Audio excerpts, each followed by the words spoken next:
वाकई ये दुनिया सुंदर तो है। जब से मनुष्य जाति इस धरती पर आया है तब से इस ब्रह्मांड को लेकर कितनी उत्सुक रहे हैं और जानने की कोशिश की है कि आखिर इस सुंदर सा ब्रह्मांड का जन्म कैसे हुआ, कैसे शुरुआत हुआ इस सब का, किसने रचना की इस पूरे यूनिवर्स की, एटसेट्रा एटसेट्रा। इस ब्रह्मांड की शुरुआत को लेकर वैज्ञानिकों ने कई सारा सिद्धांत दिया है और उनमें से महान तत्व यानी big bang theory widely accepted सिद्धांत है जो ये बताता है कि इस पूरे ब्रह्मांड का जन्म 13.7 अरब साल पहले एक छोटी सी इनक्रेडिबली हॉट डेंस पॉइंट की एक्सपेंशन की वजह से हुआ, जिससे पूरी एनर्जी हर तरफ चारों दिशाओं डिस्ट्रीब्यूट हो गई। स्पेस टाइम ये सब कुछ बिग बैंग की वजह से ही अस्तित्व पे आया। अलग अलग तरह के सब एटॉमिक पार्टिकल्स जैसे quarks, leptons, electrons, protons, neutrons, इस सब का फॉर्मेशन हुआ और फाइनली करोड़ों साल बाद हम इस यूनिवर्स को आज की ब्यूटीफुल स्टेट पे देख पा रहे हैं। ये तो हो गई ब्रह्मांड की शुरुआत की बात, लेकिन क्या आपने कभी ब्रह्मांड की अंत के बारे में सोचा? यस माय फ्रेंड, ब्रह्मांड के अंत के बारे में भी यहाँ पर वैज्ञानिकों के द्वारा दिए गए बहुत सारा सिद्धांत है। उनमें से एक है हीट डेथ यानी big crunch. So hey friends, welcome to my another next video about heat death. तो आखिर हीट डेथ है क्या है? इसे जानने से पहले हमें जानना पड़ेगा कि आखिर एंट्रोपी और सेकेंड लॉ ऑफ थर्मोडायनामिक्स क्या है। तो चलिए वीडियो को शुरू करते हैं।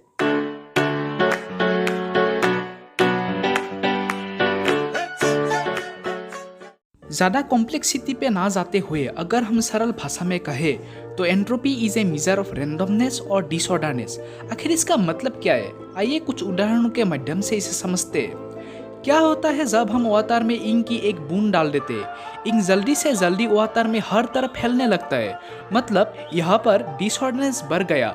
स्कूल में जब क्लास चल रहा होता है तब हर एक स्टूडेंट अपनी जगह बैठा रहता है, लेकिन जब बेल बजने लगता है तब सारे स्टूडेंट्स अपनी क्लासरूम से बाहर जाते हैं और आपस में ही मिक्स हो जाते हैं, मतलब यहाँ पर भी डिसऑर्डरनेस यानी रैंडमनेस बढ़ गया। फुटबॉल खेल पे क्या होता है? शुरुआत में हर एक खिलाड़ी अपनी एक डिफिनिट पोजीशन पे खड़ा होता है, मतलब एक ऑर्डर पे होता है, लेकिन जब भी खेल शुरू होने लगता है तब हर एक खिलाड़ी अपनी जगह से इधर उधर दौड़ने लगता है, मतलब यहाँ पर भी डिसऑर्डरनेस यानी रैंडमनेस बढ़ गया।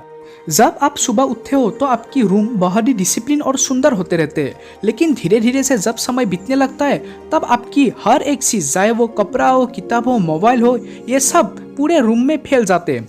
आपके ना चाहते हुए भी ये सब कुछ खुद ब खुद होने लगता है। तो वो सारे प्रोसेस जो खुद ब खुद होते हैं उन प्रोसेस को हम स्पॉन्टेनियस प्रोसेस कहते हैं, जिनमें एंट्रोपी हमेशा बढ़ता है। स्पॉन्टेनियस प्रोसेस हमेशा रिवर्सिबल होते हैं, मतलब हमेशा फॉरवर्ड डायरेक्शन में होता है। जैसे इनकी बूंद को वाटर में फैलने से रोककर पहले जैसे अवस्था में कभी भी नहीं ले जा सकते। बेल बजने के बाद क्लासरूम को पहले जैसे अवस्था में कभी भी खुद ब खुद नहीं ले जा सकते। ठंडे हुए चाय को नेचर कभी भी गर्म नहीं कर देता।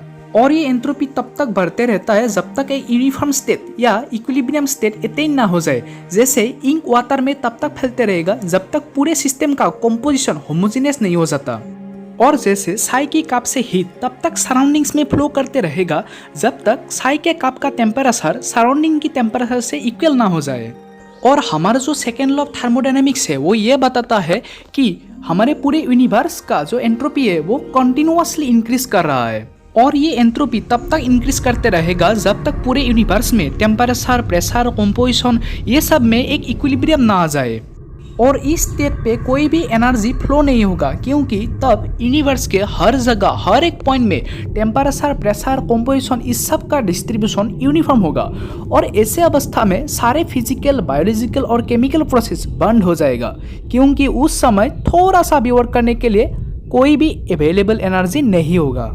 तो यही है हीट डेथ, लेकिन इसे लेकर हमें इतना घबराने की जरूरत नहीं है गाइस, क्योंकि अभी ये सब होने में millions of billions of years बाकी है। So friends, thank you for watching this video. और अगर वीडियो देखने में मजा आया तो वीडियो को लाइक, शेयर और सब्सक्राइब जरूर करना। So bye bye, see you again in the next video.